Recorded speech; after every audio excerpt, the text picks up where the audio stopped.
پاکستان سے کسی نے پوچھا ہے کیا خواتین پر تراویح پڑھنا لازم ہے؟ تراویح سنت مؤکدہ ہے. سنت مؤکدہ کہتے ہیں جو فرض کی طرح اور واجب کی طرح تو نہیں ہوتی، لیکن وہ عام سنتوں کی طرح بھی نہیں ہوتی کہ اس کو چھوڑنے والے کو ملامت ہی نہ کی جائے، تو اس کو سنت مؤکدہ کہتے ہیں. عام سنتوں سے زیادہ تاکید ہے اس کی، کیونکہ نبی صلی اللہ علیہ وسلم نے جہاں بھی صیام رمضان کا ذکر کیا، قیام رمضان کا بھی ساتھ میں ذکر کیا. دن کا روزہ رات کا قیام، دن کا روزہ رات کا قیام. تو یہ قیام کیسے ہوگا؟ نبی صلی اللہ علیہ وسلم نے 3 دن یہ قیام کر کے بتایا کہ ایسے ہوگا. اس میں کتنی رکعتیں پڑھی یہ معلوم نہیں. پھر حضرت عمر رضی اللہ تعالیٰ عنہ کے عمل سے ہمیں پتہ چلا کہ بھئی وہ اس طرح سے 20 رکعتیں ہوں گی، کیونکہ پھر پوری دنیا میں حضرت عمر نے اسی کو رائج کیا اور چاروں اماموں کا اس پر اتفاق ہوا کہ 20 رکعت سے کم تراویح نہیں ہے. تو اس سے پتہ چلا کہ یہ جو قیام رمضان ہے نا، یہی تراویح ہے، اور کم سے کم یہ 20 رکعتیں. تو اس لیے، اور یہ سنت مؤکدہ ہیں کیونکہ ان کی بہت زیادہ تاکید ہے. تو سنت مؤکدہ کا حکم یہ ہے کہ مرد ہو یا عورت دونوں کے لیے ایک ہی حکم ہے، الگ الگ نہیں ہے. ہاں، مرد بہتر ہے کہ جماعت سے پڑھیں، جماعت سے سنت مؤکدہ نہیں ہے، خوب سمجھ لیں. انفرادی طور پر بھی پڑھ سکتے ہیں مرد ہو یا عورت، لیکن جماعت سے پڑھنا افضل ہے، کیونکہ حضرت عمر نے جماعت قائم کی تھی، اور اس لیے تاکہ قرآن ختم ہو لوگوں کا. جن کو قرآن پڑھنا آتا ہے وہ جماعت کرائیں، جن کو نہیں آتا وہ قاری کے پیچھے سنیں. تو اب خواتین پہ تو مسجد کی جماعت فرض نماز بھی لازم نہیں ہے، تو تراویح کہاں سے لازم ہوگی؟ تو اس لیے خواتین بہتر ہے گھر میں تراویح پڑھیں. مسجد جانا چاہیں تو ہماری رائے تو یہی ہے کہ اس زمانے میں ان کو مسجد جانے کی بھی اجازت ہے، حدیث میں اس کی ثبوت ملتا ہے. اور تراویح میں تو ہمیں ملتا ہے کہ اسلاف اپنے عورتوں کو بھی تراویح کی نماز میں لایا کرتے تھے. تو لیکن بہرحال سنت مؤکدہ یہ ہے کہ پڑھ لیں آپ. جماعت سے پڑھنا سنت مؤکدہ نہیں ہے، گھر میں پڑھنا زیادہ افضل ہے. تو آپ گھر میں تراویح پڑھیں، 20 رکعت پڑھیں. اور سنت مؤکدہ کا حکم یہ ہے کہ کبھی کبھار چھوٹ جائے تو انشاءاللہ گناہ نہیں، کوئی حرج نہیں ہو، اس میں کوئی گناہ نہیں ملے گا. اور اگر کسی عذر سے چھوڑ دیں تو ویسے ہی کوئی حرج نہیں ہے، کیونکہ فرض واجب بہرحال نہیں ہے. بہت زیادہ تھکاوٹ ہو تو چھوڑی جا سکتی ہے، اور کبھی تھکاوٹ نہ بھی ہو تو کبھی ویسے ہی بھی چھوڑی جا سکتی ہے، لیکن کنٹینیو چھوڑنے کی عادت نہ بنائیں. لیکن ویسے ایک جنرل نالج کے لیے بتا دوں، جو پڑھتے ہیں پراپر پڑھتے ہیں، جو نہیں پڑھتے پھر وہ چھوڑتے ہی ہیں. یہ تراویح ایسی چیز نہیں ہے 2 دن پڑھ لی 1 دن چھوڑ دی. تو جو ایسے کرتا ہے وہ پھر چھوڑا ہی رکھتا ہے. تو جو پڑھتے ہیں وہ کنٹینیو پڑھتے ہیں. تو نبی صلی اللہ علیہ وسلم نے جب بہت زیادہ تراویح کی فضیلت بیان کی ہے، قیام رمضان کی فضیلت بیان کی ہے، جس کو بعد میں اسلاف نے نام تراویح کا دیا، تو آپ کو چاہیے کہ اس سے قطر ادر کہ یہ سنت مؤکدہ ہے یا غیر مؤکدہ، آپ یہ فضیلت حاصل کریں. کیونکہ شاعر نے کہا ہے تمتع من شمیم عرار نجد فما بعد العشیۃ من عراری، کہ ایک خوشبو ہوتی ہے جیسے رات کی رانی کی خوشبو، یہ رات کے بعد ختم ہو جائے گی. تو تراویح کی فضیلت بھی رمضان کے بعد ختم. تو اس بحث میں پڑھے بغیر کہ سنت مؤکدہ ہے یا غیر مؤکدہ ہے، واجب ہے یا نہیں، اس بحث میں پڑھے بغیر آپ کنٹینیو پڑھ لیں، کیونکہ ثواب بہت ہے اس کا. اور یہ عید کا چاند نظر آتے ہی آپ کے پاس یہ آپشن ختم ہو جائے گا. لیکن حکم یہی ہے کہ سنت مؤکدہ ہے. انڈیا سے کسی نے پوچھا میرا حمل بار بار ضائع ہو جاتا ہے، کسی نے بتایا کہ یہ شیطانی حرکت ہے، کیا یہ صحیح ہے؟ صحیح ہے تو اس سے نجات کیسے ملے گی؟ جس نے بتایا ہے اس نے شیطانی حرکت کی ہے. باقی حمل کا بار بار ضائع ہونا یہ تو خواتین میں نارمل ہے، کوئی بیماری ہو سکتی ہے، کوئی مسئلہ ہو سکتا ہے. تو اس کے لیے گائنی کی ڈاکٹرز ہیں، بڑی ایکسپرٹ ڈاکٹرز بھی ہیں، آپ ان سے رابطہ کریں. تو یا کوئی ماہر حکیم ہو، طبیبہ ہو، ماہر ہو. حکیموں میں 2 نمبر بہت ہوتے ہیں، تو اس لیے 1 نمبر حکیم کو تلاش کریں. کوئی ماہر ہو تو اس سے بھی علاج کیا جا سکتا ہے، کیونکہ پرانا مرض ہے یہ. تو انشاءاللہ آپ ٹھیک ہو جائیں گی. میں بھی دعا کرتا ہوں اللہ آپ کو اس بیماری سے نجات عطا فرمائے. نو شہر و فیروز پاکستان سے، اگر قرآن پاک یاد ہو اور ایام حیض میں زبانی پڑھا جائے تو کیا یہ صحیح ہے یا نہیں؟ نہیں، حیض میں قرآن نہیں پڑھ سکتے، اس پہ میں مدلل کلپ ریکارڈ کروا چکا ہوں.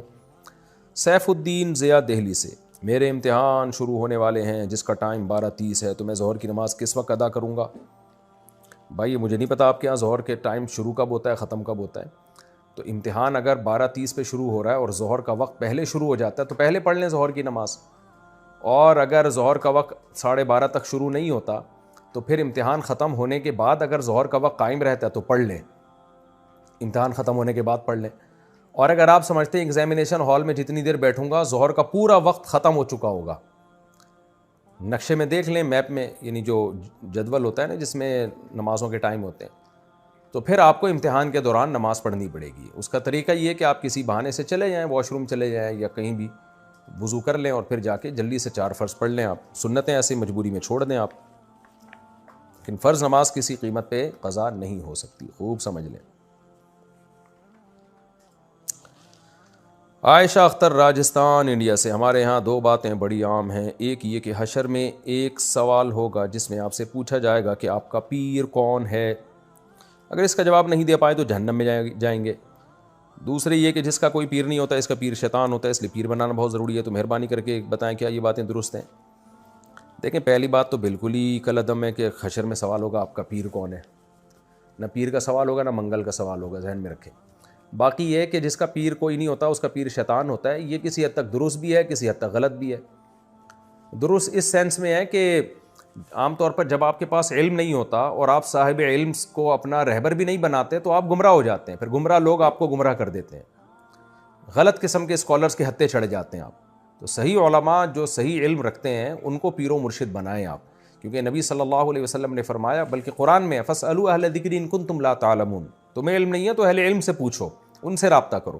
تو اس سینس میں علماء پیر و مرشد ہوتے ہیں، تو آپ جس کو بہتر سمجھیں کہ یہ اس کے پاس تقویٰ زیادہ علم زیادہ ہے تو اس کو اپنا بڑا بنا لیں، لیکن وہ خود سنت کا متبع ہو، خود توحید پرست ہو، بدعتی نہ ہو، شہوت پرست نہ ہو، حب دنیا کا مریض نہ ہو، تو یہ بہتر ہوتا ہے، کیونکہ بے لگام اونٹ جو ہے نا وہ پھر ادھر ادھر بھٹکتا رہتا ہے، تو اس کا رزلٹ دیکھیں نا آپ، جو علماء کو فالو نہیں کرتے پھر کدھر جاتے ہیں وہ۔ اور غلط مطلب اس کا یہی ہے کہ وہ پیر بنانا گویا فرض ہے، تو بھائی فرض نہیں ہے، اصل ہے قرآن و سنت پہ چلنا، تو علماء کی رہنمائی میں قرآن و سنت پہ آپ چل لیں، بے شک کسی کو پیر و مرشد نہ بھی بنائیں، تو جو اصل ہے شریعت کو فوکس کرنا ہے۔ تو اگر کوئی پیر بنائے بغیر بھی شریعت پہ چل جاتا ہے تو پھر اس کو یہ نہیں کہا جائے گا کہ اس کے پیر شیطان ہے۔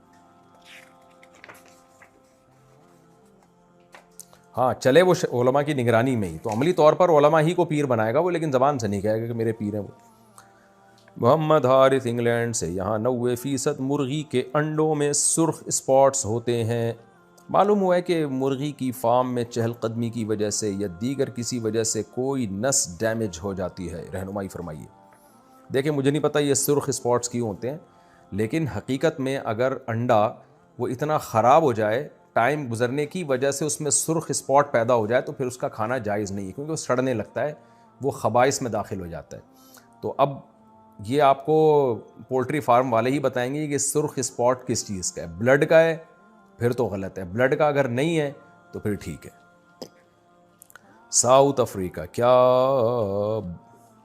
بریلویوں کے پیچھے نماز پڑھنے سے نماز ہو جاتی ہے؟ رہنمائی فرمائے بریلویوں کی مسجد میں اذان دینا کیسا ہے؟ میں جس محلے میں رہتا ہوں وہاں بریلویوں کی مسجد میں وہاں نماز پڑھنے جاتا ہوں، پھر مجھے وہاں کے لوگ کہتے ہیں کہ آپ اذان پڑھیں، تو میں جواب دیتا ہوں کہ ہمارے ہاں اذان سے پہلے صلاۃ نہیں پڑھی جاتی، تو کیا میں نے ٹھیک کیا؟ رہنمائی فرمایا اذان تو بھائی کسی بھی مسجد میں دی جا سکتی ہے، باقی بریلویوں کے پیچھے نماز پڑھنا جائز ہے یا نہیں تو مسئلہ دیوبندی بریلوی اہل حدیث کا نہیں ہے، جو بھی توحید پرست ہو اس کے پیچھے نماز پڑھنا جائز ہے، اور جو بھی مشرک ہو اس کے پیچھے نماز جائز نہیں ہے، چاہے وہ دیوبندی ہو، چاہے وہ اہل حدیث ہو، چاہے وہ بریلوی ہو۔ تو اب شرک کسے کہتے ہیں؟ اللہ کے سوا کسی اور کو یہ سمجھنا کہ وہ اسباب سے ہٹ کے میری مدد کر سکتا ہے، تو یہ شرک ہے۔ تو چاہے وہ دیوبندی کرے چاہے اہل حدیث کرے، بعض دیوبندی بھی ایسا کرتے ہیں کہ وہ ایسے ان کے عقیدے خراب ہو گئے ہیں کہ وہ شرکی حد تک پہنچے ہوئے ہیں، ایسے پیر و مرشد جاہل ہیں، دیوبندیوں میں بھی کہتے ہیں اپنے آپ کو دیوبندی ہیں، لیکن ان کے یہ عقیدے ہیں کہ نبی صلی اللہ علیہ وسلم جو ہے، ہم جہاں سے آپ کو پکاریں آپ ہماری جواب کا جواب دیتے ہیں اور ہماری پکار پہ لبیک کہتے ہیں، اس طرح کے ان کے بھی عقیدے ہیں۔ بریلویوں میں بھی ایسے لوگ ہیں، اور شاید اہل حدیث میں بھی ہوں ایسے، لیکن میرا خیال ہے اہل حدیث میں ذرا مشکل ہی ہے اس طرح کے لوگ ہوں، لیکن جاہل پیر جہاں بھی ہوں گے تو کیونکہ اہل حدیثوں میں تصوف نہیں ہے تو ان میں یہ چیزیں ذرا کم ہیں، لیکن دیوبندیوں میں بھی کم ہیں، لیکن یہ نہیں ہے کہ نہیں ہے۔ بعض دیوبندی ہم نے پیروں میں دیکھے ہیں جاہل قسم کے، تو وہ اصل میں دیوبندی ہیں ہی نہیں، لیکن لیبل ان کے ساتھ دیوبندیوں کا لگا ہوا ہے۔ اور بریلویوں میں بھی جو مستند ان کے علماء ہیں وہ اس شرک کی نفی کرتے ہیں، لیکن جو بہت ہی ایکسٹریم لیول پہ گئے ہوئے ہیں وہ یا رسول اللہ مدد اور نبی صلی اللہ علیہ وسلم کو ہر جگہ حاضر ناظر سمجھتے ہیں جسم کے ساتھ، تو یہ شرک ہے۔ تو ایسا کوئی بھی امام ہوگا اس کی اقتداء میں نماز جائز نہیں ہوگی۔ تو مسئلہ دیوبندی بریلوی اہل حدیث کا نہیں ہے، مسئلہ یہ ہے کہ صحیح العقیدہ کے پیچھے نماز ہو جاتی ہے، جو شرکی عقیدہ رکھتا ہو اس کے پیچھے نماز نہیں ہوتی۔ عبداللہ آفریدی یو کے سے، یہاں پر ایک مسجد میں بریلوی لوگ اذان سے پہلے اور اذان کے بعد بھی کچھ پڑھتے ہیں، تو ان کے پیچھے نماز پڑھ سکتے ہیں یا نہیں؟ یہ مسئلہ بھی میں نے بتایا ہے کہ بات دیوبندی بریلوی کی نہیں ہے، بات یہ ہے کہ جس کا عقیدہ شرکیہ ہو، چاہے وہ دیوبندی ہو، چاہے بریلوی ہو، چاہے اہل حدیث ہو، اس کے پیچھے نماز نہیں ہوگی، اور جس کا عقیدہ شرکیہ نہیں ہے اور اسلام کے بنیادی عقیدوں کا وہ منکر نہیں ہے، اس کے پیچھے نماز ہو جائے گی، چاہے بریلوی ہو، چاہے دیوبندی ہو، چاہے اہل حدیث ہو۔ انڈیا سے کسی نے پوچھا ہے، میرا ایک لڑکی سے نکاح ہوا تھا جس کو میں بالکل بھی پسند نہیں کرتا تھا اور نہ اب کر رہا ہوں۔ عجیب آدمی ہے بھائی۔ جب سے یہ نکاح ہوا ہے اس وقت سے اب تک بے سکون ہوں، میری صحت بھی بہت خراب ہے، جب بھی اس سے بات کرتا ہوں تو اور بھی بے سکونی ہو جاتی ہے، نفرت ہوتی جا رہی ہے، کسی بھی چیز میں دل نہیں لگ رہا، میرے حالات بہت خراب ہیں، دل جیسے بجھ سا گیا ہے، میرے حالات کی وجہ سے میرے والدین پر بھی برا اثر پڑ رہا ہے، میں کیا کروں؟ آپ ایک اور شادی کر لیں میرے بھائی، اس بیچاری کو آپ چھوڑیں گے تو آج کل پتہ ہے طلاق کے بعد لڑکیوں کا ہوتا کیا ہے۔ اور دوسری بات، آپ کی غلطی ہے، آپ کو دیکھ بھال کے شادی کرنی چاہیے تھی، اگر آپ کو بالکل بھی پسند نہیں تھی تو آپ اڑ جاتے، آپ نے دوسرے کی زندگی کو اپنی ماں باپ کی بھینٹ کیوں چڑھا دیا بھائی؟ لڑکا کہتا ہے میرے ماں باپ کا دباؤ تھا، تو بھائی صاحب آپ جو ہے نا ماں باپ کے کہنے میں آ کے آپ کسی لڑکی کی زندگی آپ برباد کر رہے ہو۔ تو آپ کو اگر نہیں کرنی تھی آپ کہہ دیتے کہ بھائی یہ نہیں ہو سکتا، میں کسی صورت میں قبول نہیں کروں گا، دیکھا ہی ہوگا نا آپ نے، یا بغیر دیکھے کر لیا آپ نے۔ تو اب اگر آپ نے اس کو دھوکہ دیا اور اس بیچاری کو جو ہے نا ماں باپ کے کہنے پر نہ چاہتے ہوئے بھی شادی کر لی، تو اس میں لڑکی کا کیا قصور ہے؟ تو اس صورت میں ہم کبھی بھی طلاق کا مشورہ نہیں دیتے، لڑکیوں کے ساتھ حالات بہت خراب ہو جاتے ہیں طلاق کے بعد۔ تو آپ کے پاس اللہ نے ایک آپشن دیا، 3 مزید شادیاں کریں آپ، اور میں انشاءاللہ آپ کو دعوے سے کہتا ہوں جب آپ ایک اور شادی کریں گے تو اس پہلی بیوی سے بھی آپ کو محبت ہو جائے گی، کیونکہ آپ کی ایک ڈیزائرز ہیں، جو جسمانی ڈیزائرز ہیں، وہ جب دوسری بیوی سے پوری ہوں گی تو اس کو آپ اس طور پر قبول ذہن کر لے گا کہ بھائی چلو میرے نکاح میں یہ پہلی عورت ہے جو میرے نکاح میں آئی ہے۔ انسان کو پہلی بیوی سے اس بیس پہ بھی محبت ہوتی ہے کہ میں جب کما رہا تھا تو پہلی عورت میری زندگی میں آئی ہے، تو یہ بھی ایک وجہ ہوتی ہے۔ اب آپ دیکھیں نا، لوگوں کی بیوی بوڑھی ہو جاتی ہے پھر بھی لوگ محبت کر رہے ہوتے ہیں، کیوں بھائی؟ یہ میری جو ہے نا زندگی میری اس کے ساتھ گزری ہے۔ تو میں مشورہ آپ کو نہیں دوں گا۔ باقی شرعی حکم کیا ہے؟ شرعی حکم یہ ہے کہ مرد جب طلاق دینا چاہے کسی معقول وجہ سے وہ طلاق دے سکتا ہے، بشرطے کہ طہر میں، پاکی کے ایام میں 1 طلاق دے، ہم بستری کیے بغیر، وہ جو طلاق کا سنت طریقہ ہے۔ تو اس طریقے سے طلاق دیں گے، طلاق ہو تو جائے گی، لیکن بہرحال شریعت نے اس کو ناپسند کیا، ابغض الحلال، حلال ہونے کے باوجود ناپسند کیا ہے۔ تو حلال ہے آپ کے لیے ایسی لڑکی کو ڈیورس دینا، لیکن بہرحال ناپسندیدہ کام ہے، تو ناپسندیدہ کام کے کبھی بھی مشورے نہیں دیے جا سکتے، اور خاص طور پر اپنی بہن بیٹیاں جو آپ کی بیٹیاں بعد میں ہوں گی ان کو سامنے رکھ کے سوچیں کہ طلاق کے بعد بیچاری لڑکیوں کا حشر کیا ہوتا ہے۔ تو اس لیے آپ ان کو اتنا زیادہ بوجھ دل پہ نہ لیں، ایک اور شادی کریں، اور اس کے ساتھ جو ہے انشاءاللہ اس کے بعد آپ کے دل میں اللہ اس کی محبت بھی انشاءاللہ ڈال دے گا۔ انڈیا سے کسی نے پوچھا ہے، رمضان میں نفلی عبادت کرنا افضل ہے؟ نفلی عبادت کہاں کرنا افضل ہے؟ گھر میں کرنی چاہیے، مسجد میں؟ تمام تر نفلی عبادتیں گھر میں کرنا ہی افضل ہیں۔ ہاں مسجد میں بھی کی جا سکتی ہیں، بعض دفعہ گھر میں دل نہیں لگ رہا ہوتا تو مسجد میں کر لیں، لیکن افضل یہی ہے کہ نبی صلی اللہ علیہ وسلم سے جو ثابت ہے گھر میں۔ البتہ اشراق کی جو نماز ہے نا، اس میں جو حدیث میں آتا ہے کہ فجر پڑھ کے وہیں بیٹھے رہیں، تسبیح کریں، اور سورج جب طلوع ہو جائے اچھی طرح سے تو پھر 2 رکعت پڑھ لیں، تو وہ مسجد میں ہی ہے۔ اس کے علاوہ جو ہے گھر میں پڑھنا زیادہ افضل ہے، لیکن نہ کرنے سے بہتر ہے کہ کہیں بھی کر لیں، بھلے گھر میں نہیں تو مسجد میں ہی کر لیں، اس چکر میں چھوڑیں نہیں۔ انڈیا سے اچھا سعودی عرب سے کسی نے پوچھا ہے، خواتین کے لیے تبلیغی جماعت میں جانے کے بارے میں کیا حکم ہے؟ رہنمائی فرمائیں۔ ایک ہی راستہ خواتین کے لیے ڈھنگ کا رہ گیا ہے، جہاں وہ پردہ سیکھتی ہیں، جہاں وہ حیا سیکھتی ہیں، اس کے بارے میں بھی حکم پوچھ رہے ہیں۔ میں تو کہہ رہا ہوں یہ حکم میں اپنی بیویوں کو لے جایا کرو تبلیغ میں، میرے بھائی بہت فائدہ ہوگا۔ جن لوگوں نے اپنی عورتوں کو تبلیغ میں لے کر گئے ہیں ان کے گھروں میں معمولات زندہ ہو گئے ہیں، تسبیحات، تلاوت کی پابندی ہو گئی ہے، تو لے جایا کریں۔ انڈیا سے کسی نے پوچھا ہے، کسی نے بینک میں 1 لاکھ روپے جمع کیے اور ان پیسوں پر بینک نے اس شخص کو بیاض یعنی سود دیا، ان بیاض کے پیسوں کا وہ شخص کیا کرے گا؟ اس کی وضاحت کریں۔ غلط کام کیا اس نے، بینک میں کیوں سودی بینک میں رکھے؟ بہرحال اب رکھ لیا تو جو سود ملا ہے اس کو لے لے اور ثواب کی نیت کے بغیر صدقہ کر دے۔ عرفان صاحب ہندوستان سے پوچھتے ہیں، ہم 6 بہن بھائی ہیں اور 2 بھائی اور 4 بہنیں، الحمدللہ میری ماں اور باپ ٹھیک ہیں اور میرے ساتھ رہ رہے ہیں۔ میرے والد کے پاس 3 جائیدادیں تھیں، جن میں انہوں نے میری بہنوں کی شادیوں کے لیے 2 جائیدادیں بیچی تھیں، اور ان کی شادی میں انہوں نے انہیں سونا اور پیسہ اور دیگر گھریلو ضروریات جیسی قیمتی چیزیں دے دی تھیں، اور میرے والد نے انہیں بتایا تھا کہ میں نے آپ کی خاطر کروڑوں کی 2 جائیدادیں بیچی ہیں، آپ کو پیسے اور سونا دیا ہے اور آپ کی شادیاں اچھے طریقے سے کی، باقی جائیداد ان 2 بیٹوں کی ہوگی جو میں اور میرا بھائی ہیں، اور وہ بھی اس وقت اس پر راضی ہو گئے تھے۔ اب اتنے سال گزر چکے کہ میری بہنیں اس پراپرٹی میں حصہ مانگ رہی ہیں جو میری اور میرے بڑے بھائی کی ہے. میرے والد اور والدہ اب بھی ایک ہی فیصلے پر ہیں کہ باقی ماندہ جائیداد مجھے اور میرے بھائی کو تقسیم کر دیں. الحمدللہ ہماری بہنوں کی اچھی جائیدادیں ہیں، لیکن پھر بھی وہ اس جائیداد میں حصہ کا مطالبہ کر رہی ہیں جو میرے والد نے میرے اور میرے بھائی کے لیے رکھی ہے. جو رقم اور سونا میرے والد میری بہنوں کو ان کی شادی میں میرے والد نے دیا تھا وہ اس حصے کے مقابلے میں بہت زیادہ قیمتی ہے، وہ جو جائیدادیں مانگ رہی ہیں. میں صرف یہ واضح کرنا چاہتا ہوں کہ کیا میں یہ جائیداد اپنے والد اور والدہ سے لے سکتا ہوں؟ کیا اسلام میں اس جائیداد کو قبول کرنا قانونی ہوگا؟ براہ کرم مجھے مشورہ دیں، مسئلہ بتائیں. دیکھو ابھی آپ کے والد صاحب زندہ ہیں تو اس میں نہ بہنوں کا حق ہے نہ آپ کا حق ہے، لیکن آپ کے ابا نے جب کروڑوں کی جائیدادیں یا کروڑوں روپے بیٹیوں کو دے دیے تو اب ابا کو چاہیے کہ اتنا ہی پیسے بیٹوں کو بھی دیں. یہ کہنا کہ جائیداد میں بیٹیوں کا حصہ نہیں ہے یہ غلط ہے، کیونکہ ابا کے انتقال کے بعد جتنا ابا کا مال ہوگا دوبارہ سے اس میں پوری وراثت تقسیم ہوگی اور بہنوں کو بھی پورا حصہ ملے گا.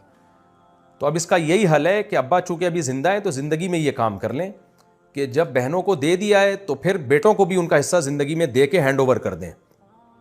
یہ کہنا کافی نہیں ہے کہ میرے مرنے کے بعد بیٹیوں کا حصہ نہیں ہے، نہ، ابا کا انتقال ہوگا تو مرنے کے بعد دوبارہ بیٹیوں کا حصہ ملے گا، کیونکہ وراثت مرنے کے بعد اس کا حق ثابت ہوتا ہے. تو جو حق ثابت ابھی ہوا ہی نہیں ابا وہ اس سے دستبردار کر ہی نہیں سکتے.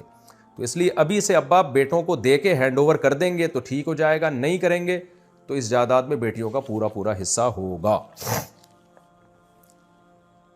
وحید احمد ضلع مستونگ بلوچستان سے. مفتی صاحب میرا سوال یہ ہے کہ کیا خرگوش حلال ہے یا نہیں؟ اکثر لوگ کہتے ہیں کہ حرام ہے. غلط کہتے ہیں بھائی، خرگوش حلال ہے، اس کی حلت حدیث سے ثابت ہے. خرگوش اصل میں شاید حرام اس لیے کہتے ہیں، خر کہتے ہیں گدھے کو عربی میں، اور گوش کان کو کہتے ہیں. تو گدھے جیسے اس کے کان ہوتے ہیں نا، تو شاید اس وجہ سے لوگ سمجھتے ہیں کہ یہ گدھے کے حکم میں ہے. تو لوگوں کو بتا دیا جائے کہ یہ گدھے جیسا کان ہے، خالی ہے، خود گدھا نہیں ہے یہ. تو کان نہ کھائیں آپ، باقی باڈی کھا لیں آپ. تو باقی خرگوش حلال ہے، صحیح حدیث سے یہ بات ثابت ہے اور اجماع امت سے ثابت ہے، کھا سکتے ہیں. پاکستان سے کسی نے پوچھا ہے فرض نماز میں پڑھے جانے والے نفل کھڑے ہو کر پڑھنے چاہیے یا بیٹھ کر؟ کھڑے ہو کر پڑھنے چاہیے نوافل فرض نماز کے بعد، یا کبھی بھی جب نفل پڑھتے ہیں تو کھڑے ہو کر پڑھنے میں ڈبل ثواب ہے، بیٹھ کے پڑھنے میں آدھا ثواب ہے. عرفان صاحب ہندوستان سے پوچھتے ہیں ہم 6 بھائی بہن ہیں، 2 بھائی اور 4 بہنیں. اچھا یہ تو ہو گیا مسئلہ. شہباز احمد بہار انڈیا سے. کیا بنا توبہ کے قضا نماز ہو جائے گی؟ کافی بار میں جان بوجھ کر نماز چھوڑ دیتا ہوں، پھر جب وقت ملتا ہے تو اس کی قضا پڑھ لیتا ہوں، جبکہ میں توبہ نہیں کرتا اور دل میں نیت بھی نہیں ہوتی کہ آئندہ نہیں چھوڑوں گا. تو کیا ایسے میں میری نماز ہو جائے گی؟ قضا کرنا نماز کا سب سے بڑا گناہ ہے، چھوٹا گناہ نہیں ہے. تو یہ ہلکی بات نہیں ہے جو آپ نے لکھ دی کہ میں نماز قضا کر دیتا ہوں. تو بھائی آپ نماز اللہ نہ کرے قضا ہو جائے سچی توبہ بھی کریں اور پھر اپنے اوپر کوئی سزا بھی رکھیں، کوئی کفارہ دیں، جرمانہ دیں اپنے اوپر، تاکہ نماز قضا ہونے سے اپنے آپ کو بچائیں. کھانا چھوڑ دیں ایک ٹائم کا جب جو نماز آپ سے چھوٹتی ہے. تو توبہ کرنے سے باقی یہ کہ گناہ معاف ہوتا ہے اور آئندہ آپ دوبارہ سے پھر عزم کریں نماز پڑھنے کا، لیکن یہ چھوٹا گناہ نہیں ہے، یہ ذہن میں رکھیں. پاکستان کے نے پوچھا اگر ایک ہی کمرے میں نماز پڑھی جا رہی ہو اور دوسری طرف کوئی آواز بند کر کے موبائل استعمال کر رہا ہو، یعنی کوئی تصویر یا ویڈیو ہی دیکھ رہا ہو اور موبائل کی پچھلی سائیڈ نماز پڑھنے والے کی طرف ہو، تو کیا نماز قبول ہو جاتی ہے؟ پتہ نہیں کیا پوچھا ہے. ایک کمرے میں نماز پڑھی جا رہی ہے اور دوسری طرف کوئی آواز بند کر کے موبائل استعمال کر رہا ہو، ہاں تو نماز آپ کی ہو جائے گی. وہ پیچھے بیٹھا ہوا ہے جو مرضی کر رہا ہے، آپ کا اس سے کیا لینا دینا. پاکستان سے کسی نے پوچھا کیا صدقے کے پیسوں کو سر کے اوپر سے وار کر دینا جائز ہے؟ ہمارے ہاں نئی دلہن جب گھر آتی ہے تو صدقے کے پیسوں کو یا مرغی کو اس کے اوپر سے وارا جاتا ہے، کیا یہ صحیح ہے؟ جہالت والی بات ہے، یہ نہیں کرنا چاہیے. وہ ایک یوٹیوب پہ میں نے کلپ بھی دیکھا تھا، مرغی کو اوپر سے گزارا، اس نے بیٹ کر دی. تو اور پھر مرغیاں ذبح کر کے صدقہ کرنا یہ بھی عجیب سی چیز ہے. لوگ سمجھتے ہیں خون بہنے سے بلائیں ٹلتی ہیں. تو جس غریب کو دینا ہے تو مرغی کی قیمت ہی دے دو اس کو، آپ وہ جو چاہے گا خرید لے گا. تو یہ دلہن کے اوپر سے نہیں گھمائیں، بس ویسے ہی صدقہ کر دیں اور پیسے صدقہ کیا کریں، مرغیاں نہ گھمایا کریں. مسیح الرحمان حیدرآباد انڈیا سے، سعودیہ میں رہتا ہوں، فیملی کے ساتھ اس سال حج کرنے کا ارادہ ہے، مگر میرے والدین جو کہ انڈیا میں رہتے ہیں انہوں نے اب تک حج نہیں کیا، کیا والدین کو حج کرائے بغیر میں اپنی بیوی کو حج پر لے جا سکتا ہوں؟ اس کے بارے میں کیا حکم ہے؟ اگر آپ پر حج فرض ہو چکا ہے تو آپ پہلے حج کر لیں، اگر ماں باپ پہ حج فرض تھا تو پھر ان کو کرا دیں آپ، لیکن اگر ان پہ حج فرض نہیں ہے، آپ پہ ہے، تو پھر آپ پہلے کر لیں، ماں باپ کو پھر بعد میں کرا دیے گا۔ اور اگر یہ بات ہے کہ آپ پہ حج فرض ہے اور آپ بالکل ینگ ہیں اور ماں باپ اتنے بوڑھے ہو چکے ہیں کہ آپ کو خطرہ ہے کہ اگلے سال ان میں ہمت نہیں رہے گی، تو پھر ڈیلے کرنے میں بھی کوئی حرج نہیں ہے، پھر ماں باپ کو پہلے کرا دیں اور اگلے سال پھر آپ کر لیے گا۔